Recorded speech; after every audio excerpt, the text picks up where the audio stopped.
이 시간 우리에게 주시는 하나님의 말씀 함께 찾아보도록 하겠습니다. 누가복음 13장 10절에서 17절 말씀까지 함께 찾아보도록 하겠습니다. 예수께서 안식일에 한 회당에서 가르치실 때에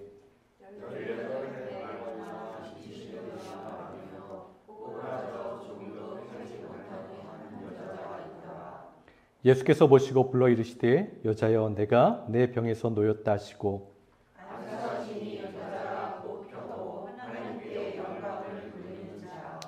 회당장이 예수께서 안식일에 병 고치시는 것을 분내어 무리에게 이르되 일할 날이 엿새가 있으니 그 동안에 와서 고침을 받을 것이요 안식일에는 하지 말 것이니라 하거늘 주께서 대답하여 이르시되 의심하는 자들아 너희가 각각 안식일에 자기의 손한 바위를 양면에서 밀어내어 이굴로 가서 물을 먹이지 아니하니라. 그러면 18해 동안 사탄에게 매임바 된 이 아브라함의 딸을 안식일에 이 매임에서 푸는 것이 합당하지 아니하냐. 예수께서 이 말씀을 하심에 모든 반대하는 자들은 부끄러워하고 온 무리는 그가 하시는 모든 영광스러운 일을 기뻐하니라. 여러분, 눈에는 길이 있습니다. 그래서 눈길이라는 표현을 사용하죠. 우리의 보는 시선이 보이지 않는 길을 만들어 갑니다. 내가 소중하게 생각하는 것, 내가 관심 있어 하는 것, 그것에 우리의 시선이 계속해서 주목되고 그것이 견고하게 길이 만들어진다라는 거예요. 그리고 그 눈길이 반복되면 그 눈길이 우리의 마음의 길이 된다라고 우리는 알게 됩니다. 요즘 우리가 쉽게 경험할 수 있어요. 여러분 유튜브 많이 보시죠? 유튜브에도 길이 있습니다. 그 유튜브의 길은 알고리즘입니다. 내가 좋아하는 것, 내가 계속 생각하는 것, 내가 관심 있는 것들을 이 유튜브가 어떻게 알고 나에게 계속해서 추천해줘요. 내가 관심 있는 것들을 몇 개 보다 보면 그 유튜브에도 길이 생기는 거예요. 그래서 그것이 더 확고해지고 내가 관심 있는 것들을 더 많이 알아가게 되고 그것이 지식이 됩니다. 지난주에 우리는 누가라는 사람을 통하여서 그 사람의 눈길과 시선을 통하여서 유두고라는 사람에 대해서 함께 말씀을 나누었어요. 누가의 시선과 그의 마음의 길에는 진한 따스함이 묻어있는 것을 보게 됩니다. 여러분 누가복음은 누가 썼을까요? 네, 맞습니다. 너무 쉬운 질문이죠. 그 사도행전과 이 누가복음을 누가라는 의사가 기록했어요. 이 누가라는 사람의 관심, 이 누가의 눈길이 너무나 아름다웠어요. 그가 관심 가지고 있는 것은 힘없는 사람들이었어요. 가진 것 없는 사람들이었고요. 기대하고 의지할 것이 없는 연약한 죄인들이었습니다. 갑의 자리에 있는 권력자들에게 아무 힘이 없어서 항상 억압당하는 을의 사람들을 바라보고 있어요. 무시당하는 사람들에게 그의 시선과 관심이 항상 머물러 있는 것을 보게 됩니다. 그래서 누가는 예수님께서 사역을 처음 시작하실 때 예수님께서 출사표를 던지실 때 그 출사표를 누가는 이렇게 기록하고 선포하고 있어요. 그 목적을 이렇게 이야기합니다. 누가복음 4장 18절에서 19절인데요. 이사야서에 있었던 말씀을 인용해서 예수님께서 말씀하세요. 주님의 영이 내게 내리셨다. 주님께서 내게 기름을 부으셔서 가난한 사람에게 기쁜 소식을 전하게 하셨다. 주님께서 나를 보내셔서 포로된 사람들에게 해방을 선포하고 눈먼 사람들에게 눈뜸을 선포하고 억눌린 사람들을 풀어주고 주님의 은혜의 해를 선포하게 하셨다. 예수님께서 하신 말씀이긴 한데 누가의 이 관점과 시선이 참 좋아요. 너무 아름답습니다. 누가는 예수님을 직접 만났던 사람이 아닙니다. 예수님을 따라서 제자로 그 길을 걸었던 사람이 아니에요. 유대인도 아니었고요. 이방 사람, 헬라인, 그리스 사람이었어요. 그랬던 사람이 어떻게 예수님의 모든 생애와 가르침, 예수님의 공생애에 대해서 이렇게 자세하게 기록할 수 있었을까요? 누가복음 1장 1절에서 4절을 한번 보십시오. 존경하는 데오빌로님, 우리들 사이에서 일어난 그 일들을 글로 엮는 데 손을 댄 사람이 여럿 있었습니다. 그들이 쓴 것은 처음부터 직접 눈으로 보고 말씀을 전파한 사람들이 우리에게 전해준 사실 그대로입니다. 저 역시 이 모든 일들을 처음부터 정확하게 조사하여 보았으므로 그것을 순서대로 정리하여 가깝게 써서 보내드리는 것이 좋겠다고 생각하였습니다. 그러하오니 이 글을 보시고 이미 듣고 배우신 것들이 틀림없이 사실이라는 것을 알아주시기 바랍니다. 라고 누가가 그 기록 목적과 어떻게 본인이 이 누가복음을 썼는지를 말하고 있어요. 누가는 이미 기록되어 있는 몇몇 자료들을 연구했습니다. 그리고 사도 바울을 통하여서 예수님의 제자들을 만나고 또한 교회 지도자들을 통하여서 예수님의 사역과 예수님의 생애를 알게 되었어요. 그리고 예수님을 만났던 사람들, 예수님께 치료를 받았던 사람들, 예수님께 구원받았던 자들, 예수님에게 은혜를 받았던 그 모든 사람들을 찾아다니며 인터뷰를 했을 거예요. 자기가 처음부터 자세하게 조사하고 하나도 틀리지 않다라는 것을 기록하여서 그것을 전달하고자 했고 그것을 그렇게 기록했어요. 연구하고 비교하고 몇 번이나 확인하면서 기록했다라는 거예요. 거기에 더해서 성령님께서 누가를 인도하셔서 하나님의 말씀을 기록하게 하신 것은 분명합니다. 그런 가운데 누가의 관심과 눈길은 언제나 연약한 사람들에게 있었어요. 죄인과 세리들에게 있었습니다. 가난한 사람들, 사마리아인과 이방인들, 그리고 여인들. 누가복음에 보면 다른 복음서와 비교해서 큰 차이가 날 정도로 여자들에 대한 기록이 굉장히 많이 있어요. 그 관점이 다르다는 것이죠.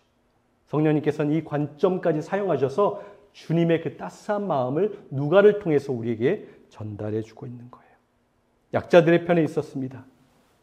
그리고 그렇게 누가가 쓴 그 누가의 시선과 눈길을 따라가다 보면 바로 예수님의 눈길과 그 마음을 만나게 됩니다. 누가의 깊은 관심은 예수님의 눈길이 어디에 있느냐라는 거였어요. 오늘 본문에 나오는 사건은 다른 복음서에는 있지 않고요. 누가복음에만 기록된 사건이에요.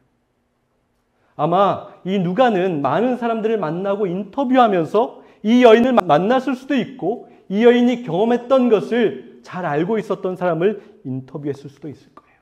그리고 누가복음에만 이 사건을 기록하고 있어요. 예수님의 은혜를 받고 사랑받고 치료받고 구원받았던 그 사람들의 이야기를 전해 들으면서 누가가 그 복음서를 한 글자 한 글자 적으면서 그는 뜨거운 눈물을 흘렸을 겁니다. 그래, 우리 주님은 이런 분이시지. 우리 주님의 사랑과 은혜는 이렇게 한이 없으시지. 한 글자 한 글자에 그 눈물이 담겨 있었을 거예요. 그렇게 누가는 예수님의 이 사랑의 눈길과 사랑의 마음에 매료가 되었어요. 예수님의 마음을 그도 함께 품었던 거예요. 그리고 오늘 본문에서 예수님의 그 시선과 눈길로 이 말씀을 읽는 사람들을 다 초대하고 이끌어가고 있어요. 그리고 오늘 이 말씀을 받는 우리에게도 바로 예수님의 시선과 눈길이 어디 있는지 한번 보라고 우리를 초청하고 있습니다. 오늘 사건은 안식일 날 일어났던 사건이었어요. 어떤 회당에서 일어났는지 모르겠지만 회당에서 일어난 안식일 사건입니다. 회당은 안식일마다 이스라엘 백성들이 성전에 갈 수 없으니까 거기에서 모여서 예배하고 하나님의 말씀을 읽고 강론을 듣고 연구하는 그러한 장소였어요. 그리고 이 회당은 구약시대 포로기 때에 예루살렘에 갈 수 없었던 사람들에게 하나님을 예배할 수 있는 유일한 장소가 되었습니다. 그리고 나중에는 그 마을의 공동체를 이루는 공동체를 대표하는 자리가 되었어요. 그래서 이 회당 공동체에서 제외된다라는 것은 자신의 삶의 터전에서 제외된다라는 것을 의미하기 때문에 누구나 이 회당의 모임에는 안식일 때 꼭 참여해야 하는 거였어요. 예수님께서 이 회당에서 말씀을 강론하시고 가르치실 때 한 여인을 만나게 됩니다. 11절을 보세요. 그런데 거기에 18해 동안이나 병마에 시달리고 있는 여자가 있었는데 그는 허리가 굽어 있어서 몸을 조금도 펼 수 없었다. 이 여인은 허리가 완전히 굽어 있는 상태를 표현하고 있습니다. 허리가 완전히 접혀져서 허리를 들 수 없는 상태로 18년 동안 그렇게 고통을 당하고 있었던 여인이 있었어요. 이 여인의 고통을 한번 생각해 보세요. 우리는 허리를 조금만 삐끗하거나 다쳐도 얼마나 힘들고 아파합니까? 너무나 힘들어요. 일어나는 것도 힘들고 일상생활 속에서 자연스럽게 행동하는 것조차 되지 않아서 힘들어하는데 이 여인은 18년 동안 허리가 굽어져서 붙어서 움직일 수 없는 그런 고통 가운데 살아왔던 여인이었어요. 너무나 힘든 삶을 살아왔습니다. 그럼에도 안식일을 지켜야 하기 때문에 이 여인은 회당에 안식일날 나와 있어요. 언제나 사람들의 시선이 불편했을 거예요. 자기에 대해서 이런저런 이야기를 하는 것 같은 그런 느낌도 받았을 겁니다. 항상 마음도 편하지 않았을 거예요. 그래서 아마도 이 여인은 회당의 한 구석에서 허리가 굽어 있기 때문에 더 쪼그라든 그런 자세로 앉아 있었을 겁니다. 여러분 한번 생각해 보세요. 얼마나 이 여인이 고통스럽겠습니까? 그 마음도 얼마나 지옥이었을까요? 그때 누가는 예수님의 눈길을 따라갑니다. 누가는 굉장히 관심과 자세하게 보는 그런 것들이 탁월한 사람이었던 것 같아요. 예수님의 어떤 것을 직접 그 자리에 있지는 않았지만 많은 사람들의 이야기를 들으면서 아주 디테일한 것들을 잡아내고 있다는 거예요. 예수님의 눈길을 따라갑니다. 우리가 11절을 읽었는데 그 여인을 설명하는 그 말씀에서 그 원어에서는 우리가 읽은 곳에서 빠져있는 표현이 있어요. 그 다음 한번 PPT를 한번 보세요. 이 표현이 빠져 있어요. 보십시오. 주목하세요라는 그 표현이 원문에는 있는데 우리 번역본에는 그것이 빠져 있어요. 누가가 지금 이야기하는 거예요. 보세요. 주목해 보세요. 18해 동안이나 고통당하는 여인이 있습니다. 단 한시도 그 여인은 허리를 펴지 못하고 고통당하고 있습니다. 라고 그렇게 이야기하고 있어요. 누가가 지금 이 말씀을 읽는 우리에게 우리의 주의를 끌고 있어요. 여러분 예수님의 눈길이 지금 어디에 가 있는지 한번 보세요. 예수님의 마음이 지금 어디에 있는지 한번 보십시오. 여러분들도 한번 따라와 보세요. 라고 그렇게 이야기합니다. 사람들에게 아무런 관심도 받지 못했던 여인, 있으나 없으나 한 그러한 존재.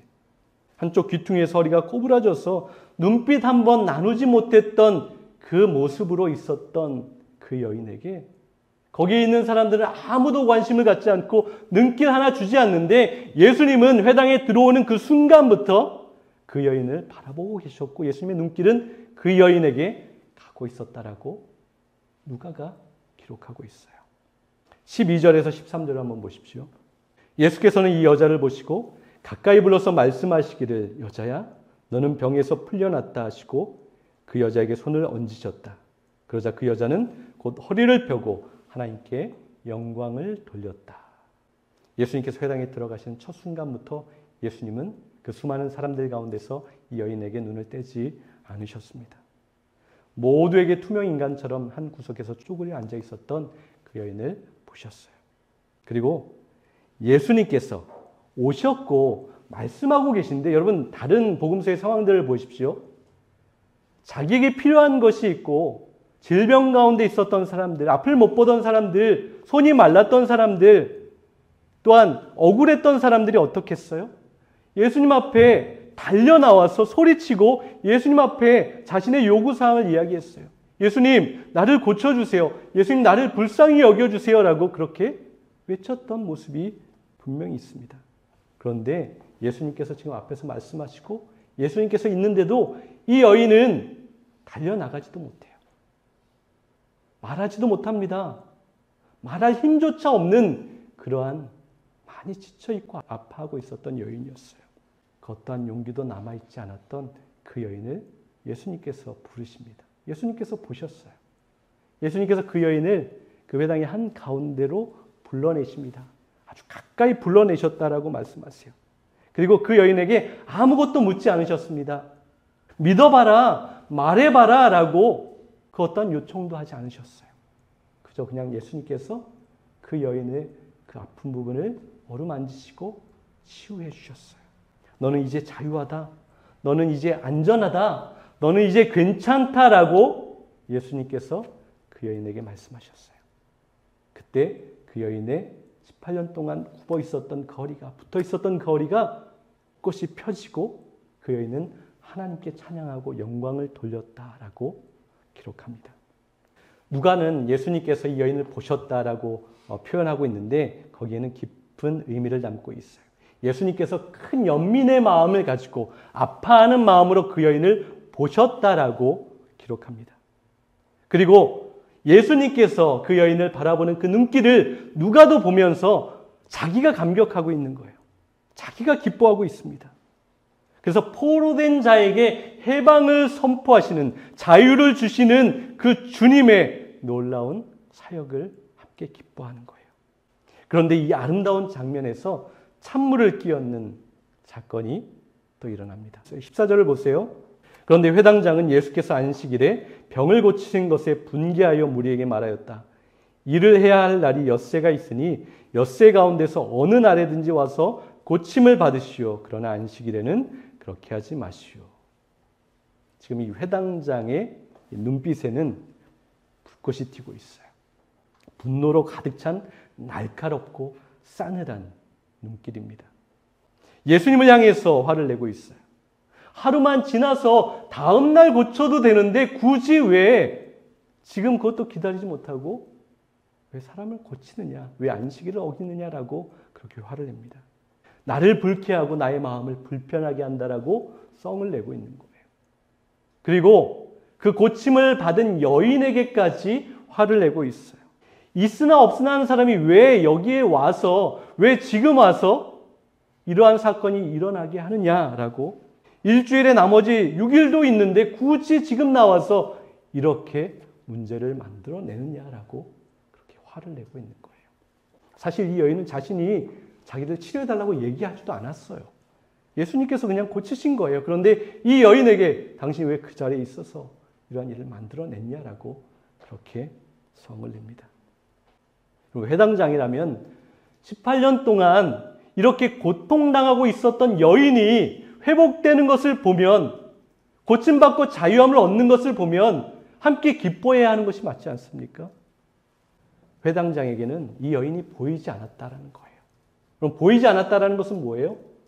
그 여인을 소중하게 생각하지 않았어요. 귀하게 여기지 않았습니다. 하루만 더 있다 치료받아도 되지, 말 같지도 않은 말을 지금 하고 있는 거예요. 그렇다면 지난 18년 동안 이 회당장은 무엇을 하고 있었을까요? 그 여인을 위해 기도를 했을까요? 그 여인을 불쌍히 여기긴 했을까요? 그 여인을 도울 어떤 것도, 아무것도 시도하지 않았던 거예요. 18년이 지나가는 동안 그 사람은 아무것도 하지 않았어요. 그러니까 그런 말을 하는 거예요. 그 사람에게는 이 여인이 보이지 않아요. 자신에게 어떠한 도움도 되지 않고 자신에게 이익을 주는 사람이 아니기 때문에 그렇게 생각합니다. 이때 예수님의 대답을 한번 보세요. 15절과 16절입니다. 주님께서 그에게 대답하셨다. 너희 위선자들아, 너희는 저마다 안식일에도 소나 나귀를 외양간에서 풀어내어 끌고 나가서 물을 먹이지 않느냐? 그렇다면 아브라함의 딸인 이 여자가 18해 동안이나 사탄에게 매여 있었으니 안식일에라도 이 매임을 풀어주어야 하지 않겠느냐? 예수님께서는 정말 안타까워하시면서, 마음 아파하시면서 이 말씀을 하고 있어요. 거룩한 분노 가운데 말씀하십니다. 예수님의 마음이 어땠는지 우리가 16절 말씀을 보면 알 수 있는데요. 18년 동안이라고 표현된 것의 원문을 보면 굉장히 좀 독특한 방식으로 그것을 쓰고 있어요. 10년하고도 더해서 8년이라는 그러한 독특한 표현을 예수님께서 말씀하고 있어요. 그러니까 이런 표현인 거예요. 이 사랑하는 딸이, 이 불쌍한 딸이, 이 아브라함의 딸이 자그만치 10년하고도 거기에 더해서 8년 동안 이렇게 오랜 시간을 이렇게 아파하고 고통당하고 있는데 너에게는 이 여인의 아픔이 보이고 있지 않느냐라고 그렇게 예수님께서 탄식하는 거예요. 이 여인은 그 영원과도 같은 그 긴 시간을 단 한시도 아픔과 고난에서 벗어나지 못했었다라고 예수님께서 말씀하고 있어요. 그러면서 말씀하시죠. 너희는 가축을 위해서 안식일에도 그것을 풀어서 물을 먹이지 않느냐라고 그렇게 말합니다. 너희는 그렇게 하는데 이 사랑하는 딸, 이 불쌍한 딸, 너희의 이웃, 너희의 공동체 이 사람을 이 여인이 단 1초라도 빨리 이 묶임에서 풀려야 한다라고 생각하지 않느냐. 이 천하보다 귀하고 소중한 여인이 보이지 않고 그저 너희의 소유와 너희가 원하는 것만 생각하고 있지 않느냐라고 예수님께서 그렇게 말씀하셨어요. 병이 나았다라는 그런 표현을 복음서에 보면은 굉장히 다양한 표현으로 쓰는데요. 거의 모든 표현에 있어서 구원받았다, 죄사함을 받았다라고 기록합니다. 그런데 독특하게 오늘 본문에는 그 여인이 자유함을 얻었다라는 그러한 표현을 사용하고 있어요. 이것은 누가복음 4장에서 누가가 어떻게 이야기했죠? 예수님의 사명을 시작하실 때 억눌린 자들을 해방시키고 자유케 하신다라는 것을 누가가 기억하고 예수님의 이 특별한 사역 가운데 예수님께서 바로 이것을 이루셨다라고 그는 여기에서 선포하고 있는 거예요. 예수님께서 자유케 하셨다. 아브라함의 딸인 이 여인이 사탄에게 그렇게 긴 시간 동안 묶여있고 억눌렸던 그 자리에서 연민을 느끼지 못하는 사람들에게 예수님은 분노를 표출하시고 탄식하십니다. 예수님께서 여러분 분노를 표출하시면서 사탄이라고 표현하셨던 적이 있어요. 그럼 베드로, 예수님께서 가장 사랑하시고 인정하는 제자였잖아요. 그런데 예수님께서 베드로에게 그렇게 사탄아 저리로 물러가라라고 표현했던 적이 있어요. 그때가 언제이죠? 예수님께서 십자가를 지시고자 그 길을 가실 때 내가 십자가를 질 것이다 라고 이야기했을 때 베드로가 예수님 안 됩니다. 예수님 십자가 지시면 안 됩니다. 더 높은 데 올라가셔야죠. 더 큰 일을 이루셔야죠 라고 이야기했을 때 예수님께서 베드로 안에 있었던 그 사탄의 생각을 보시면서 사탄아 물러가라 라고 그렇게 화를 내셨던 적이 있어요. 그런데 누가는 17절에서 바로 그 사탄의 일, 사탄의 편을 이야기할 때 회당장과 한편에 서 있는 반대자들이라고 이야기하고 있어요. 오늘 본문에 나온 반대자들이라는 그 표현 자체가 바로 사탄과 같은 의미를 담고 있는 단어입니다. 이 반대자들은 사탄의 편에 서서 하나님의 일이 나타나는 것을 싫어하고 방해하는 그러한 사람들을 말하고 있어요. 그 반대자들이 했던 것은 무엇이죠?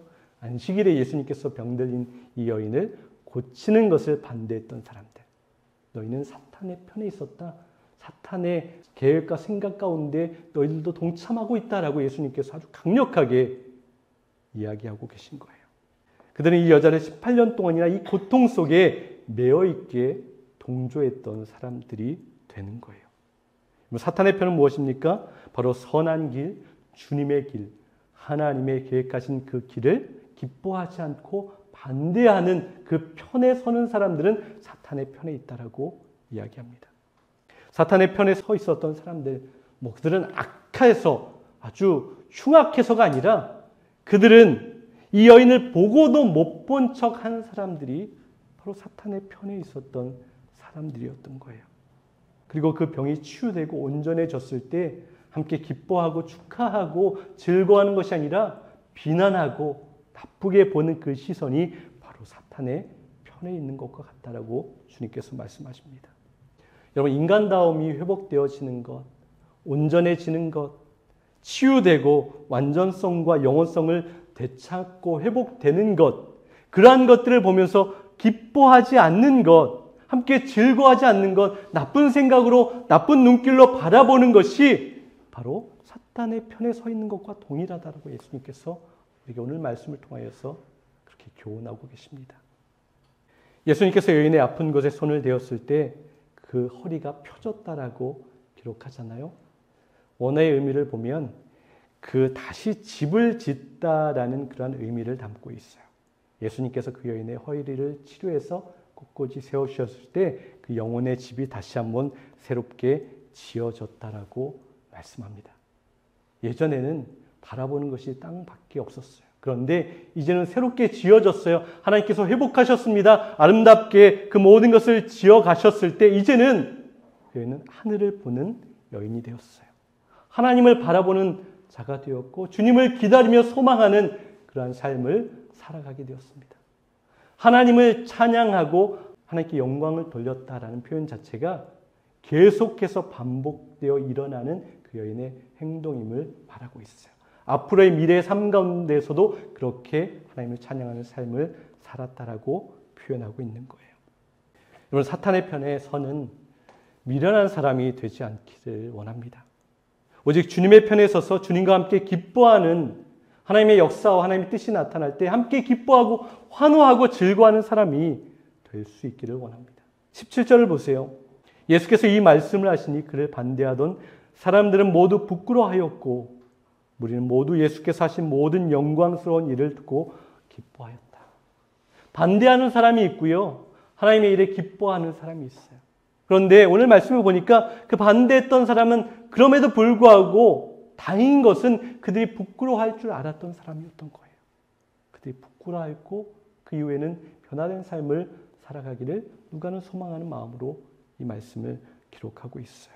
사랑하는 여러분, 예수님은 가난한 사람들, 병든 사람들, 세리와 죄인, 사마리아인들, 이방인들 그리고 여인들을 보실 때 그들 속에서 하나님을 보았습니다.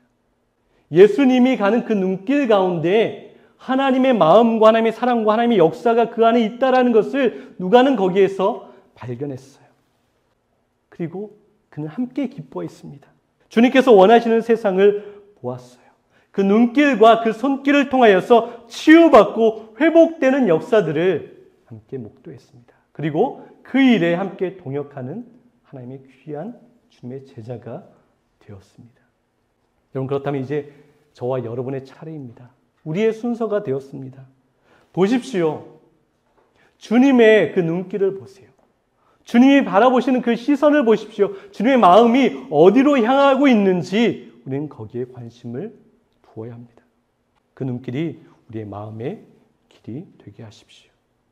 우리 가운데 있는 등 굽은 여인, 오른팔이 말라있는 사람, 혈루병 앓았던 여인, 38년 된 병자, 가난한 사람들, 죄악 가운데 신음하는 사람들, 하나님을 믿고자 마음은 있는데 주님 앞에 나올 그 힘과 용기조차 없는 그 사람들, 의지할 것 없는 자, 별 볼 일 없는 자, 무시를 당하는 자들, 바로 하나님의 나라의 주인공들이 하나씩 보이게 될 것입니다.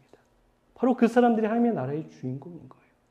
작은 자 한 사람에게 한 것이 바로 주님께 한 것이라고 그렇게 말씀하고 있습니다. 하나님께서 우리에게 허락하신 이 세상, 하나님께서 허락하신 이 교회, 하나님께서 허락하신 이 가정, 하나님께서 허락하신 이 공동체, 하나님께서 허락하신 이 이웃들, 하나님께서 만나게 하신 그 모든 사람들에게 그 모두를 예수님의 눈처럼 보고 예수님의 마음처럼 대하고 예수님의 손길처럼 어루만져 주시기를 바랍니다.